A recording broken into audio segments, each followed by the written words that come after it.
llenaría de barcas la laguna. No quedaban más que unas cuantas horas de espera. Lo importante era que no subiese el nivel del agua. Y se consultaban las señales puestas en el río, promoviéndose terribles discusiones. Rafael vio que aún seguía subiendo, aunque con lentitud. Los hortelanos no querían convencerse. ¿Cómo había de crecer el río después de entrar en el Pare San Bernat? No, señor. No subía. Eran mentiras para desacreditar al santo. Y un mocetón de ojos feroces hablaba de vaciarle el vientre de una cuchillada a cierto burlón que aseguraba que el río subiría solo por el gusto de dejar mal parado al milagroso fraile. Rafael se acercó al grupo, y a la luz de una linterna reconoció al barbero Cupido, un maldito guasón de rizadas patillas y nariz aguileña, que tenía gusto en burlarse de la dura y salvaje fe de la gente sencilla. Rull conocía mucho al barbero. Era una de sus admiraciones de adolescente. El miedo a su madre fue lo único que le impidió de muchacho el frecuentar aquella barbería, refugio de la gente más alegre de la ciudad. Nido de murmuraciones y francachelas, escuela de guitarreos y romanzas amorosas que ponían en conmoción a toda la calle. Además, aquel Cupido era el excéntrico de la ciudad, el bohemio despreocupado y mordaz a quien todo se toleraba. El hombre que se permitía tener cosas y hablar mal de todo el mundo sin que la gente se indignase. Era el único que podía burlarse de la tiranía de los Brull, sin que esto le impidiese la entrada en el casino del partido, donde los jóvenes admiraban sus chistes y sus trajes estrambóticos. Rafael le quería, aunque su trato con él no fuese muy íntimo. Entre la gente solemne y conservadora que le rodeaba, aparecíasele el barbero como el único hombre con quien podía hablar. Casi era un artista. Iba a Valencia en invierno para oír las óperas que elogiaban los diarios, y en un rincón de su tienda tenía montones de novelas y periódicos ilustrados, reblandecidos por la humedad y con las hojas gastadas por el continuo roce de los parroquianos. Trataba poco a Rafael, adivinando que su madre no había de ver con buenos ojos esta amistad, pero mostraba cierto aprecio por el joven. Le tuteaba por haberle conocido niño, y decía de él en todas partes: es el mejor de la familia. El único Brull que tiene más talento que malicia. No ocurría suceso en Alcira que él ignorase. Todas las debilidades y ridiculeces de los personajes de la ciudad, las hacía públicas en su barbería para regocijo de los de la cáscara amarga que se reunían allí a leer los órganos del partido. Los señores del ayuntamiento temían al barbero más que a 10 periódicos, y cuando en alguno de los discursos que los grandes hombres del Partido Conservador pronunciaban en Madrid leían algo sobre la hidra revolucionaria, o el foco de la anarquía, se imaginaban una barbería como la de Cupido, pero mucho más grande, esparciendo por toda la nación una atmósfera venenosa de burlas crueles y perversas insolencias. No ocurría en la ciudad suceso que no tuviese por indispensable testigo al barbero. ¿Quién podía desarrollarse en lo último del arrabal o en algún huerto? Era indispensable que a los pocos minutos apareciese allí Cupido para enterarse de todo, prestar socorro al que lo necesitara, intervenir entre los contendientes y relatar después con 1000 detalles todo lo ocurrido. Gozaba de libertad para seguir llevando esta vida. A los parroquianos les servían 2 mancebos, tan locos como su maestro. 2 chicuelos a los que Cupido pagaba con lecciones de guitarra y una comida mejor o peor, según los ingresos repartidos entre los 3 fraternalmente. Y si el maestro asombraba a la ciudad saliendo a paseo en pleno invierno con traje de hilo blanco, ellos, por no quedar a la saga, afeitábanse la cabeza y las cejas y asomaban tras la vidriera sus testas como bolas de billar, con gran alborozo de la ciudad, que acudía a verlos, chinos de Cupido. Una inundación era para el barbero un gran día. Cerraba la tienda y se establecía en el puente, sin cuidarse del mal tiempo, perorando ante un gran grupo, asustando a los pobres hortelanos con sus exageraciones y mentiras, dando noticias que, según él, acababa de remitirle el gobernador por telégrafo y con arreglo a las cuales, antes de 2 horas no quedaría en la ciudad piedra sobre piedra y hasta el milagroso San Bernardo iría a parar al mar. Cuando Rafael le encontró en el puente después de la procesión, estaba próximo a venir a las manos con unos cuantos rústicos, indignados por sus impiedades. Separándose de los grupos hablaron los dos de los peligros de la inundación. Cupido se mostraba, como siempre, bien enterado. Le habían dicho que el río se llevaba agua abajo a un pobre viejo sorprendido en un huerto. No sería esta la única desgracia. Caballos y cerdos. Habían pasado muchos bajo el puente en plena tarde, flotando entre los rojos remolinos con el vientre hinchado como un odre y las patas tiesas. El barbero hablaba con gravedad, con cierto aire de tristeza. Rafael le oía, mirándole ansiosamente, como si deseara que hablase de algo que no se atrevía a indicar. Por fin se decidió. Y en la Casa Azul, en ese huerto de Doña Pepita, donde tú vas algunas veces, no ocurrirá algo. La casa es fuerte, contestó el barbero. Y no es esta la primera inundación que aguanta. Pero está cerca del río y el huerto será un lago a estas horas. De seguro que el agua llega al primer piso. La pobre sobrina de Doña Pepa tendrá un buen susto. Mira que venir de tan lejos, de sitios tan hermosos, para ver estas cosas. Rafael pareció reflexionar un rato, como si acabara de ocurrírsele la proposición que danzaba en su cabeza desde mucho antes. Si fuéramos allá. ¿Qué te parece, Cupido? Ir allá. ¿Y cómo? Pero la proposición, por su audacia, forzosamente había de agradar a un hombre como el barbero, el cual acabó riendo, como si la aventura fuese graciosísima. Es verdad. Podríamos ir. Tendrá chiste que la célebre diva nos vea llegar como unos venecianos para darla una serenata en medio de su susto. Casi estoy por ir a casa y traerme la guitarra. No, Cupido del demonio. Fuera guitarras. ¿Qué cosas se te ocurren? Lo que importa es prestar auxilio a esas señoras. Ya ves, si ocurriera una desgracia. El barbero, atajado en su proyecto novelesco, fijó sus ojos en Rafael. Tú te interesas también por la ilustre artista. Ah. Pillo. También te ha dado golpe por guapa. Pero ya recuerdo. Tú la has visto. Me lo dijo ella. Ella. Ella te ha hablado de mí. Algo sin importancia. Me dijo que te había visto en la ermita una tarde. Y Cupido se calló lo demás. No dijo que Leonora, al nombrarle, había añadido que le parecía un muchacho tonto. Rafael mostrábase entusiasmado por la noticia. Había hablado de él. No olvidaba aquel encuentro de penoso recuerdo. Que hacía aún allí, inmóvil, en el puente, cuando allá abajo estarían necesitando la presencia de un hombre. Oye, Cupido. Ahí tengo mi barca. Ya sabes. La que mi padre encargó a Valencia para regalármela. Costillaje de acero. Madera magnífica.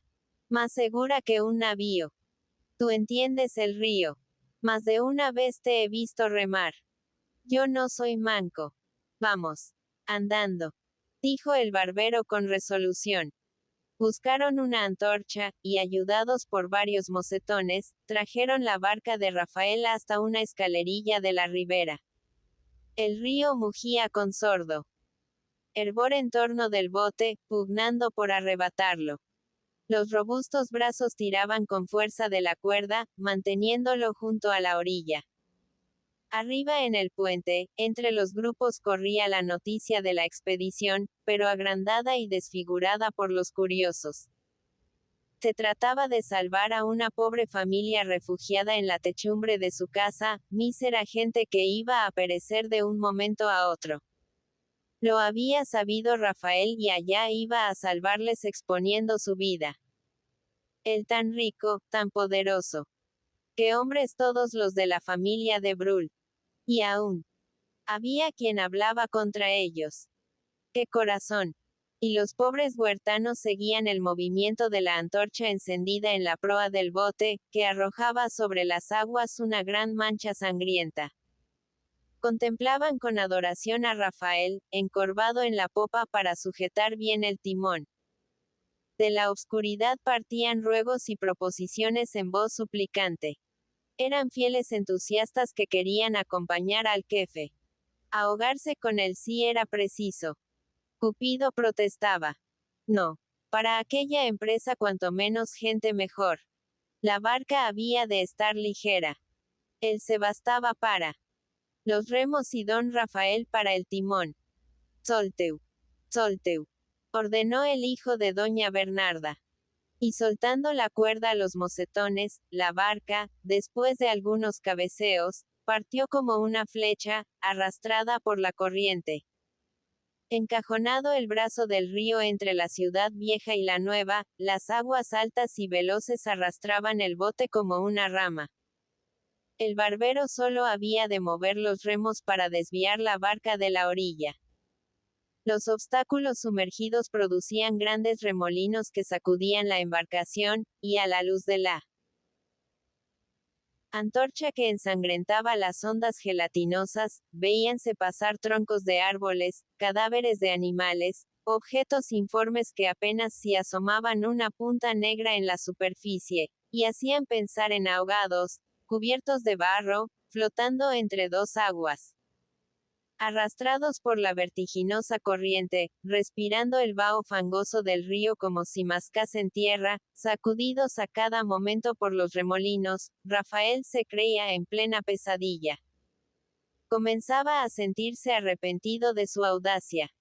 De las casas inmediatas al río partían gritos. Se iluminaban las ventanas.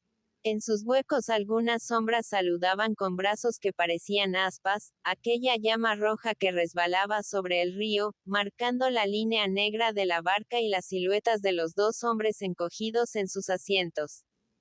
Había corrido la noticia de la expedición por toda la ciudad y la gente gritaba saludando el rápido paso de la barca. ¡Viva don Rafael! ¡Viva Brul! Y el héroe que causaba admiración exponiendo su vida por salvar una familia pobre, hundido en la oscuridad, en aquella atmósfera pegajosa y pesada. De tumba, pensaba únicamente en la casa azul, donde iba a penetrar por fin, pero de un modo extraño y novelesco. De vez en cuando un crujido, un salto de la barca, le volvían a la realidad. Ese timón, gritaba Cupido, que no separaba sus ojos de las aguas. Atención Rafaelito. Evita los choques. Y en verdad que el bote era bueno, pues otro, sin sus sólidas maderas y su costillaje de acero, se hubiera abierto en uno de los encontronazos con los sumergidos obstáculos. Daban rápidamente la vuelta a la ciudad. Ya no se veían casas con ventanas iluminadas. Altos ribazos coronados por tapias. Inabordables riberas de barro y cañaverales sumergidos. Un poco más allá el río Libre, la confluencia de los dos brazos que abarcaban la antigua ciudad y unían sus corrientes extendiéndose como inmenso lago. Los dos hombres iban a la aventura. Carecían, para guiarse, de las señales normales. Habían desaparecido las riberas, y en la oscuridad, más allá del círculo rojo de la antorcha, solo se veía agua y más agua, una inmensa sábana que se desarrollaba en incesante movimiento, arrastrándoles en sus ondulaciones. De vez en cuando, a ras de la líquida superficie, surgía una mancha negra. Las crestas de los cañaverales inundados. Las copas de los árboles. Vegetaciones extrañas y monstruosas que parecían enroscarse en la sombra. El silencio era absoluto. El río, libre de la opresión de la ciudad, no mugía ya. Se agitaba y arremolinaba en silencio, borrando todos los vestigios de la tierra. Los dos hombres se creían náufragos abandonados en un mar sin límites, en una noche eterna, sin otra compañía que la llama rojiza que serpenteaba en la proa y aquellas vegetaciones sumergidas que aparecían y desaparecían como los objetos vistos desde un tren a gran velocidad. Boga, Cupido, dijo Rafael. La corriente es muy fuerte. Aún estamos en el río. Vamos hacia la derecha. A ver si nos metemos en los huertos. El barbero se encorvó sobre los remos, y la barca, siempre impelida por la corriente, comenzó a torcer su proa con lentitud, buscando aquella vegetación que asomaba a flor de agua como los sargazos del océano. La barca comenzó a tropezar con obstáculos invisibles. Eran capas crujientes que parecían aprisionarla por debajo. Invisibles telarañas que se agarraban a la quilla y se abrían trabajosamente después de muchos golpes de remo.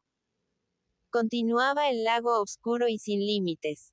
Pero la corriente era menos ruda, más dulces las ondulaciones, y los dos tripulantes sentían la sensación del que navega en aguas muertas. La luz de la antorcha marcaba sobre la superficie, aquí y allá, gigantescos hongos oscuros, grandes paraguas, cúpulas barnizadas, que brillaban reflejando la roja llama. Eran naranjos sumergidos. Estaban en los huertos. ¿Pero en cuáles? Como guiarse en la oscuridad. De vez en cuando chocaba la barca con algún árbol invisible.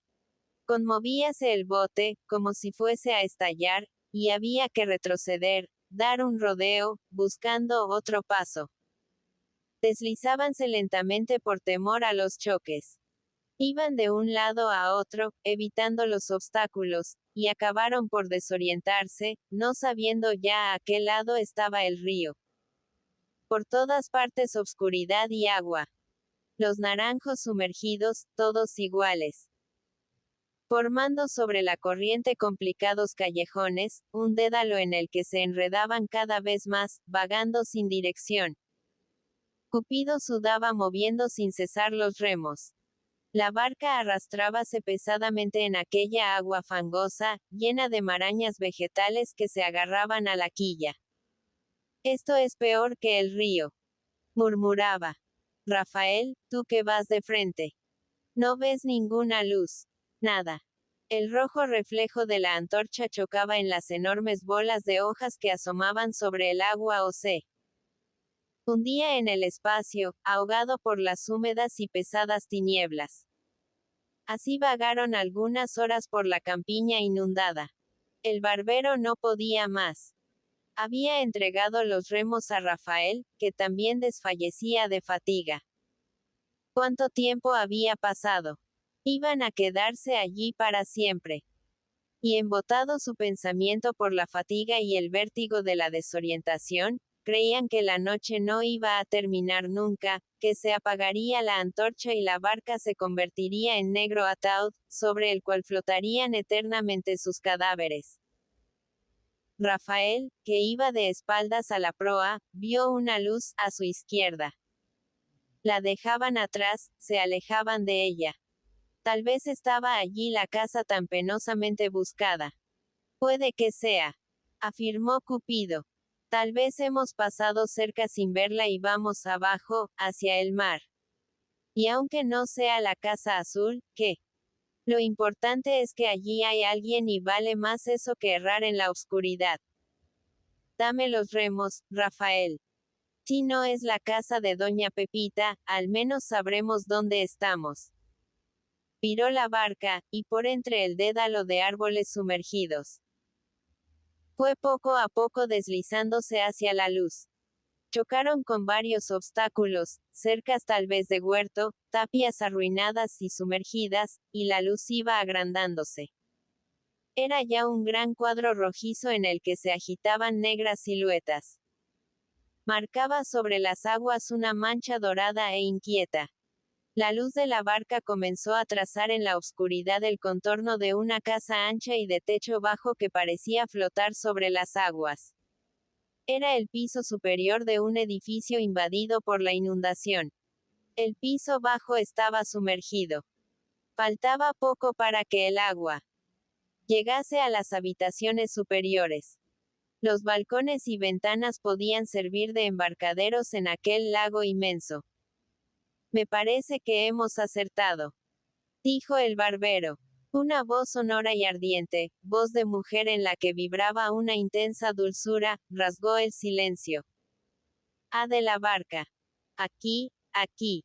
Aquella voz no revelaba temor, no temblaba de emoción. No lo dije, exclamó el barbero. Ya tenemos lo que buscábamos. Doña Leonor. Soy yo. Una carcajada sonora animó con sus interminables ondas la tétrica oscuridad. Sí, es Cupido. El amigo Cupido. Le conozco en la voz. Tía, tía. No llores más, ni te asustes ni reces. Aquí viene el dios del amor en una barquilla de nácar a prestarnos auxilio. Rafael se sentía intimidado por aquella voz ligeramente burlona que parecía poblar la oscuridad de mariposas de brillantes colores. Distinguía perfectamente su arrogante silueta en el cuadro luminoso del balcón, entre las otras figuras negras que iban y venían curiosas y alborozadas. Por el inesperado arribo. Se aproximaron al balcón. Puestos de pie tocaban los hierros del antepecho, y el barbero, erguido en la proa, buscaba el punto más fuerte para amarrar la barca. Leonora, apoyando en la balaustrada su pecho soberbio, inclinaba la cabeza, brillando a la luz de la antorcha el casco de oro de su opulenta cabellera. Buscaba conocer en la penumbra a aquel otro tripulante que permanecía sentado y encogido junto al timón. Pero qué buen amigo es este Cupido. Gracias, muchas gracias. Esta es una atención de las que no se olvidan. Pero ¿quién viene con usted? El barbero ataba ya la barca a los hierros cuando Leonora le hizo esta pregunta. Es don Rafael Brul, contestó con lentitud. Un señor al que creo ha visto usted otra vez. A él debe agradecerle la visita. La barca es suya, y él es quien me metió en la aventura.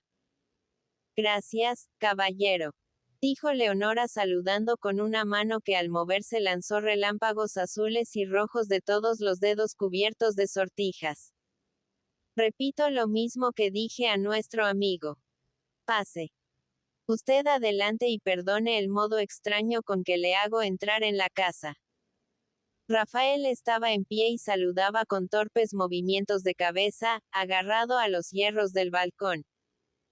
Saltó Cupido dentro de la casa y le siguió el joven, esforzándose por mostrar una gallarda soltura. Realmente no se dio cuenta de cómo entró. Eran demasiadas emociones en una noche. Primero la vertiginosa marcha por el río a través de la ciudad, entre rápidas corrientes y remolinos, creyendo a cada momento verse tragado por aquel barro líquido sembrado de inmundicias. Después la confusión, el esfuerzo desesperado, el bogar sin rumbo por las tortuosidades de la campiña inundada, y ahora, de repente, el piso firme bajo sus pies, un techo, luz, calor y la proximidad de aquella mujer que parecía embriagarle con su perfume y cuyos ojos no podía mirar de frente, dominado por una invencible timidez. Pase usted, caballero, le decía. Necesitan reponerse después de esta locura. Están ustedes mojados. Pobres. ¿Cómo van? Pepa. Tía. Pero pase usted. Y casi le empujaba, con cierta superioridad maternal. Como una mujer bondadosa que cuida a su hijo después de una travesura que le llena de orgullo. Las habitaciones estaban en desorden. Ropas por todas partes. Montones de muebles rústicos que contrastaban con otros alineados junto a las paredes. Eran los objetos del piso bajo, el menaje de los hortelanos, subido al comenzar la inundación. Un labrador viejo, su mujer trémula de espanto y unos cuantos chicuelos que se ocultaban por los rincones, se habían refugiado arriba, con las señoras, al ver que el agua penetraba en su modesta casa. Rafael entró en el comedor y allí vio a doña Pepita, la pobre vieja, apelotonada en una silla, con las arrugas de su cara mojadas de lágrimas y las dos manos en un rosario. En vano Cupido pretendía distraerla haciendo chistes sobre la inundación. Mira, tía, este caballero es el hijo de tu amiga doña Bernarda. Ha venido embarcado para prestarnos auxilio. Es muy bueno, ¿verdad? La vieja parecía imbécil por el terror. Miraba con ojos sin expresión a los recién llegados, como si hubieran estado allí toda su vida. Por fin pareció enterarse de lo que le decían. Es Rafael, exclamó admirada. Rafaelito. ¿Y has venido con este tiempo? ¿Y si te ahogas? ¿Qué diría tu madre? ¡Qué locura, señor! Pero no era locura, y si lo era resultaba muy dulce. Se lo decían a Rafael aquellos ojos claros, luminosos, con reflejos de oro, que le acariciaron con su contacto aterciopelado tantas veces como osó levantar la vista. Leonora se fijaba en él, le examinaba a la luz de la lámpara de la habitación, como si buscase la diferencia con aquel otro muchacho que había conocido en el paseo a la ermita. La vieja, reanimada por la presencia de los dos hombres, se enteraba del peligro. Ya no subía el agua.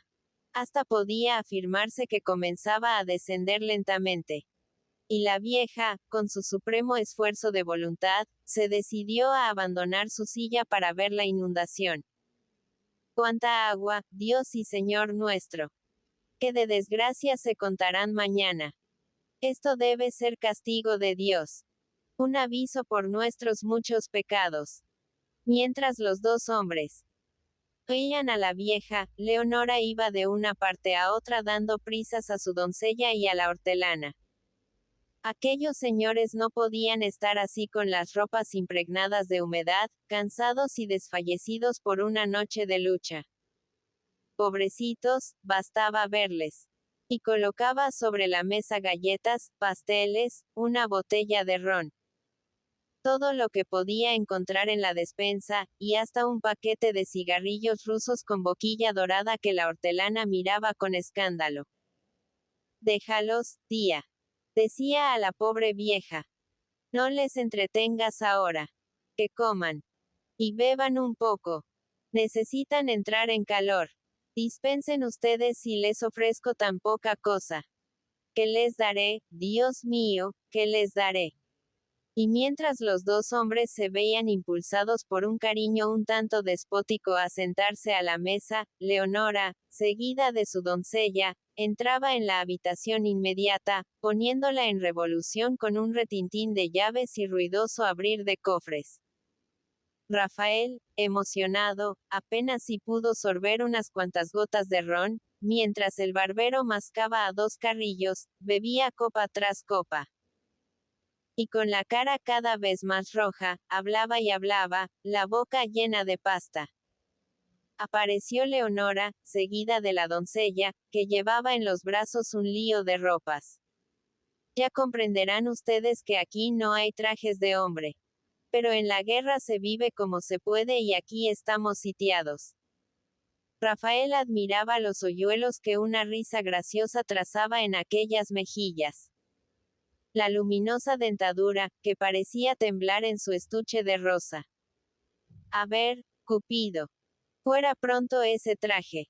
No quiero que por mí pille usted una pulmonía que prive a la ciudad de su principal regocijo.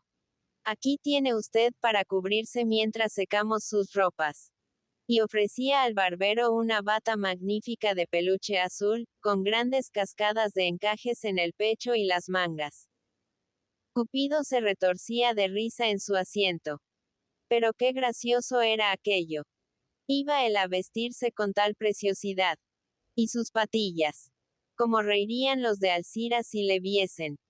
y halagado por la extravagancia del disfraz, se apresuró a meterse en la inmediata habitación para ponerse la bata. Para usted, dijo Leonora a Rafael con maternal sonrisa, solo he encontrado esta capa de pieles. Vamos, quítese usted esa chaqueta que está chorreando. El joven se resistió ruboroso y avergonzado como una doncella. Estaba bien así. No le ocurriría nada. Otras veces se había mojado más. Leonora, siempre sonriente, parecía impacientarse. Bien sabían en la casa que ella no admitía réplicas. Vamos, Rafael, no sea usted tonto. Habrá que tratarle como a un niño.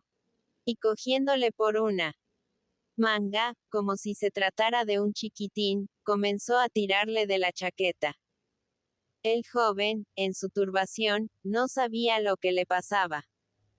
Le parecía marchar por un horizonte sin fin, con más velocidad que horas antes se deslizaba por el río. Oía su nombre en la boca de aquella mujer, se veía agasajado en una casa cuya entrada no sabía antes cómo franquear, y ella, Leonora, le llamaba niño y le trataba como a tal, cual si la intimidad datase desde el principio de su vida. ¿Qué mujer era aquella?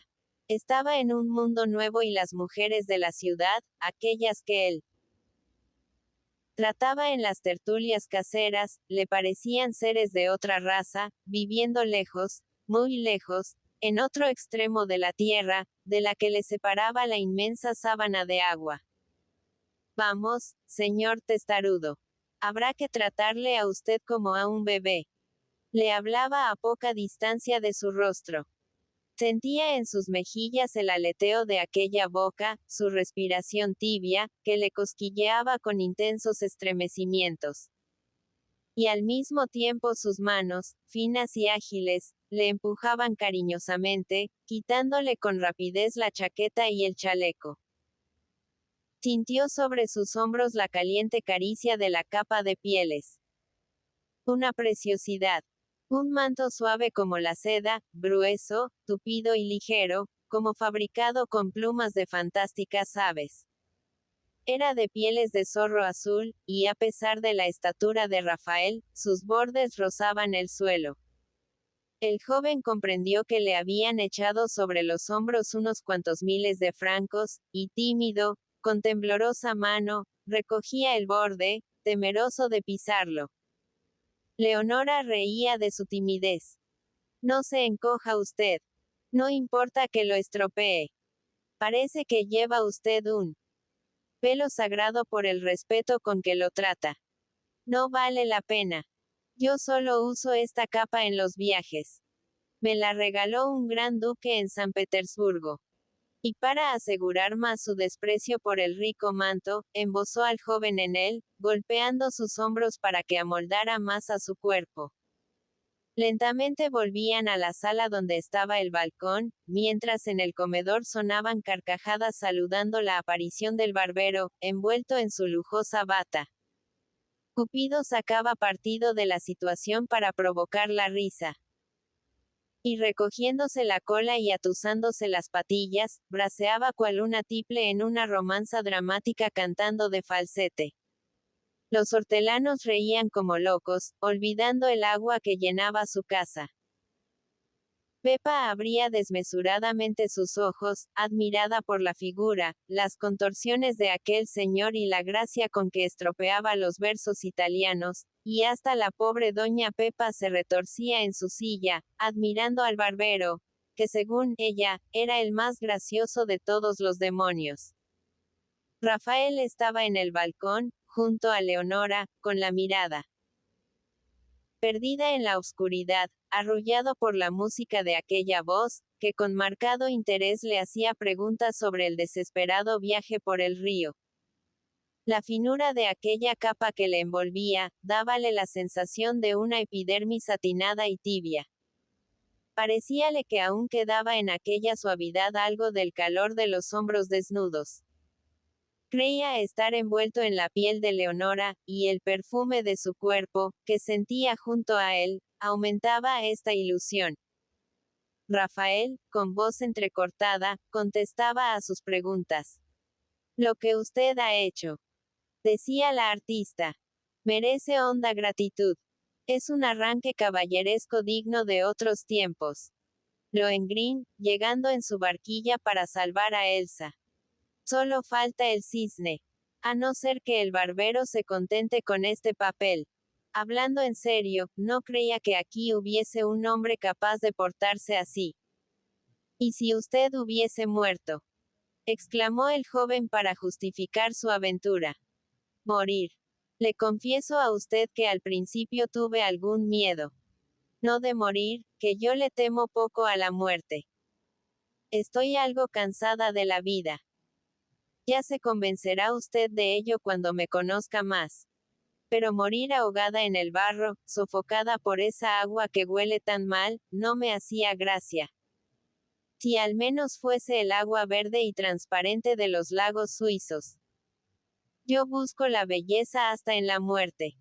Me preocupo de la última postura como los romanos y temía perecer aquí como una rata sitiada en la alcantarilla. Y, sin embargo, si supiera usted lo que he reído viendo el terror de mi tía y de esas pobres gentes que no sirven. Ahora el agua no sube ya, la casa es fuerte, no hay más molestia que la de verse sitiados y espero el día para ver. Debe ser muy hermoso el espectáculo de toda esa hermosa campiña convertida en un lago. ¿Verdad, Rafael? Usted habrá visto cosas más interesantes, dijo el joven. No digo que no, pero a mí, lo que más me impresiona es la sensación del momento. Y calló, mostrando en su repentina seriedad la molestia que le causaba la ligera alusión al pasado. Quedaron los dos en silencio un buen rato, hasta que Leonora reanudó la conversación. La verdad es que si el agua sigue subiendo, a usted le hubiéramos agradecido la vida. Vamos a ver, con franqueza. ¿Por qué ha venido usted? ¿Qué buen espíritu le ha hecho acordarse de mí a quien apenas conoce? Rafael enrojeció de rubor, tembló de cabeza a pies, como si le exigiera una confesión mortal. Iba a soltar la verdad, a volcar de un golpe su pensamiento, con todos los ensueños y las angustias de aquellos días, pero se contuvo y se asió a un pretexto. Mi entusiasmo por la artista, dijo con timidez. Yo admiro mucho el talento de usted. Leonora prorrumpió en una ruidosa carcajada. Pero si usted no me conoce, si usted no me ha oído nunca, ¿qué sabe usted de eso que llaman mi talento? A no ser por ese parlanchín de Cupido, hasta ignorarían en Alcira que yo canto y soy conocida fuera de aquí. Rafael quedó aplastado por la réplica. No se atrevía a protestar. Vamos, Rafael. Continuó cariñosamente la artista. No sea usted niño ni pretenda turbarme con esas mentirillas semejantes a las que se usan para engañar a la mamá.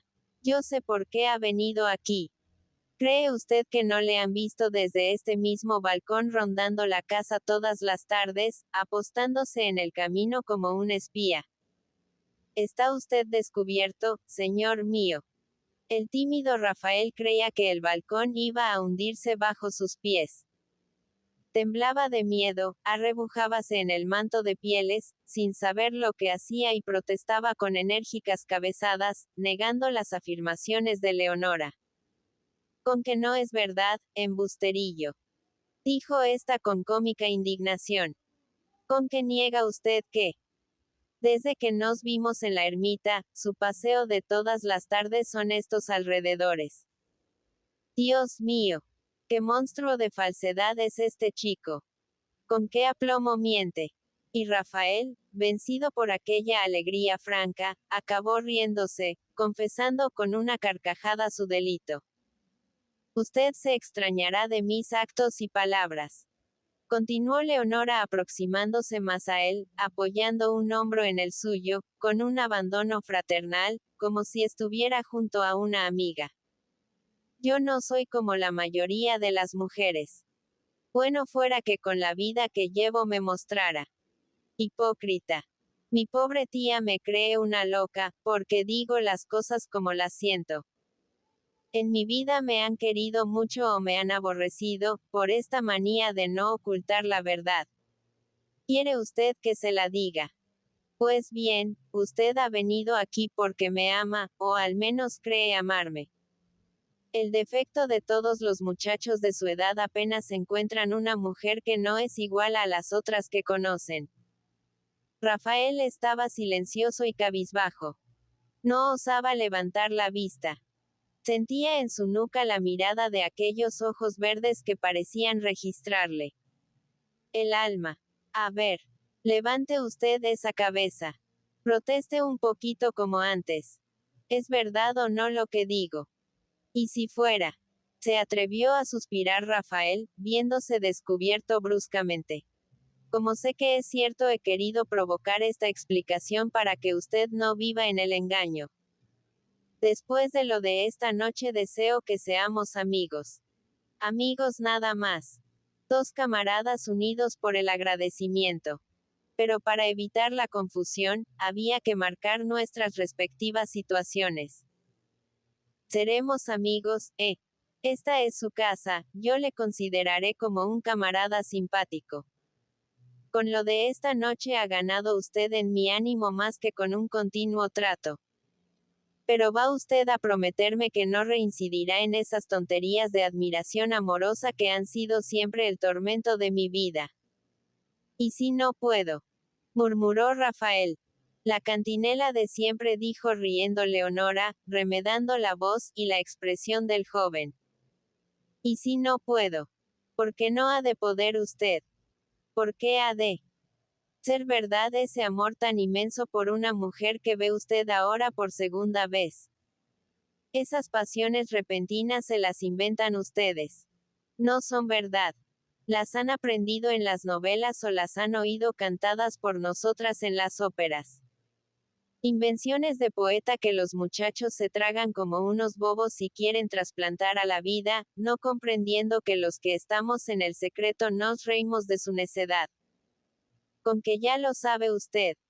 A ser formal, a no ponerse pesado con miradas tiernas y frases entrecortadas. Así seremos amigos y esta será su casa. Se detuvo Leonora, y amenazándole graciosamente con el índice, añadió. De lo contrario, seré todo lo ingrata y cruel que usted quiera. Pero a pesar de la hermosa acción de esta noche, usted no entrará más aquí. No quiero adoradores. He venido buscando reposo, amigos, tranquilidad. El amor. Hermosa y cruel patraña. Dijo estas últimas palabras con acento grave, y quedó inmóvil mucho rato, con la vista perdida en la inmensa sábana de agua. Ahora la miraba Rafael. Había levantado la cabeza y contemplaba a Leonora. Pensativa.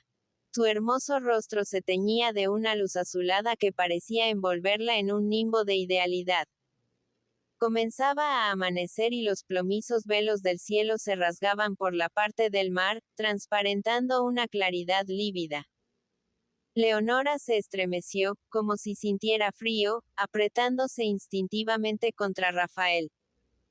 Pareció sacudir con un movimiento de cabeza un tropel de penosos pensamientos, y dijo tendiéndole la mano. ¿Qué resolvemos? ¿Amigos o indiferentes? ¿Promete usted no incurrir en niñerías y ser un camarada formal? Rafael estrechó con avidez aquella mano suave y fuerte, sintiendo en sus dedos como cariñosa mordedura, el contacto de las sortijas. Amigo. Me resignaré ya que no hay otro remedio. Se resignará usted y encontrará dulce y tolerable eso que cree un sacrificio. Usted no me conoce, pero créame a mí que me conozco bien. Aunque llegase a amarle, y esto no será nunca, saldría usted perdiendo. Yo valgo más como amiga que como amante. Hay en el mundo más de uno y de dos que lo saben. Bien. Seré un amigo dispuesto a hacer por usted mucho más que esta noche. También espero yo que usted llegará a conocerme. Déjese usted de promesas. ¿Qué más ha de hacer usted por mí? El río no se desborda todos los días, ni son posibles a cada momento estas hazañas novelescas. Me basta con lo de esta noche. No sabe usted cuánto se lo agradezco. Ha sido un paso decisivo en mi corazón de amiga. ¿Quiere usted que siga siendo franca? Pues cuando le encontré allá en la ermita, me pareció usted uno de esos señoritos lugareños que, acostumbrados a triunfar en el pueblo, miran como de su dominio cuantas mujeres se encuentran. Después, al verle rondando esta casa, se aumentó mi desprecio y mi rabia. Pero ese señoritín que se habrá figurado. Lo que hemos reído a costa de usted Bepa y yo. Ni siquiera me había fijado en su cara y su figura. No me había dado cuenta de que es usted guapo. Leonora reía recordando sus cóleras contra Rafael, y este, anonadado por su franqueza, sonreía también para ocultar su turbación. Pero después de lo de esta noche, le quiero a usted. Como un buen amigo. Estoy sola. La amistad de un muchacho bueno y noble como usted, capaz del sacrificio por una mujer a la que apenas conoce, resulta grata. Además, esto no compromete. Yo soy ave de paso. He venido porque estoy cansada, enferma no sé de qué, pero profundamente quebrantada en mi espíritu. Necesito reposo, vida animal, sumirme en una dulce imbecilidad, olvidarlo todo, y acepto con reconocimiento su mano amiga. Después, el día que menos lo piense usted, levantaré el vuelo. La primera mañana que despierte alegre y me cante dentro de la cabeza el pájaro travieso que tantas locuras me ha aconsejado, hago las maletas y a mover las alas. Le escribiré. Le enviaré periódicos que hablen de mí y usted verá cómo tiene una amiga que no le olvida y le saluda desde Londres, San Petersburgo, o Nueva York, cualquiera de los rincones de este mundo que muchos creen grande y en el cual no puedo revolverme sin tropezar con el fastidio. Que tarde ese momento, dijo Rafael. Que no llegue nunca. Loco, exclamó Leonora. Usted no sabe cómo soy. Si estuviera aquí mucho tiempo, acabaríamos por reñir y pegarnos. En el fondo odio a los hombres. He sido siempre su más terrible enemiga. Oyeron a sus espaldas el roce de la bata que arrastraba Cupido con grotescos contoneos. Se aproximaba al balcón con doña Pepita para contemplar el amanecer. Comenzaba a desplomarse del cielo una luz gris, cernida por el denso celaje. La inmensa sábana de agua tomaba un color blancuzco de ajenjo. Flotaban en la corriente, como escobazos de miseria, los despojos de la inundación. Árboles arrancados de cuajo, haces de cañas, techumbres de paja de las chozas. Todo sucio, pringoso, nauseabundo. Estas almadías del desastre, se enredaban entre los naranjos y formaban barreras que, poco a poco iban engrosándose con nuevos despojos de la corriente. Allá lejos, en el límite de la laguna, movíanse con regularidad algunos puntos negros, agitando sus patas como moscas acuáticas, en torno de las casas, que apenas asomaban sus techumbres sobre la inmensa lámina de agua. Eran los socorros que llegaban de Valencia. Los botes de la Armada, traídos en ferrocarril hasta el límite de la inundación. Iban a llegar a alzar a las autoridades. La presencia de Rafael era indispensable. El mismo Cupido, con repentina gravedad, le aconsejaba salir al encuentro de aquellas barcas. Mientras el barbero recobraba su traje, Rafael se despojó con gran disgusto de su capa de pieles. Le parecía que abandonándola, iba a perder el calor de aquella noche de dulce intimidad, el contacto del hombro suave y carnoso que había estado horas enteras apoyado en él. Mientras se ajustaba al cuerpo las prendas de su traje ya secas, Leonora le miraba fijamente. ¿Quedamos entendidos, preguntó con lentitud. Amigos, sin esperanza de más. Si rompe usted el pacto, no entrará aquí, ni aun por el balcón como esta noche.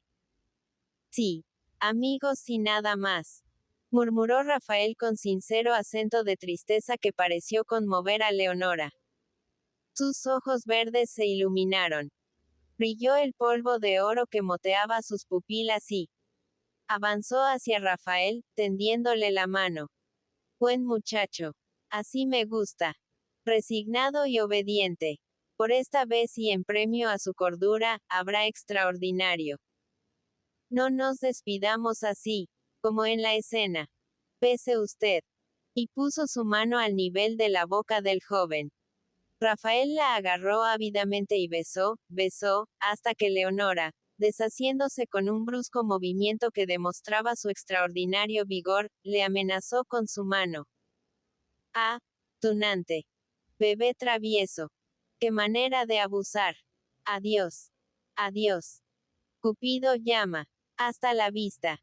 Y le empujó al balcón, a cuyos hierros estaba agarrado el barbero sosteniendo la barca. Salta, Rafael, dijo Cupido. Apóyate en mí. El agua desciende y la barca está muy baja. Rafael se deslizó en su bote blanco, manchado por el agua rojiza. El barbero movió los remos. Comenzaron a alejarse. Adiós. Adiós. Muchas gracias. Gritaban desde el balcón la tía, la doncella y toda la familia del hortelano.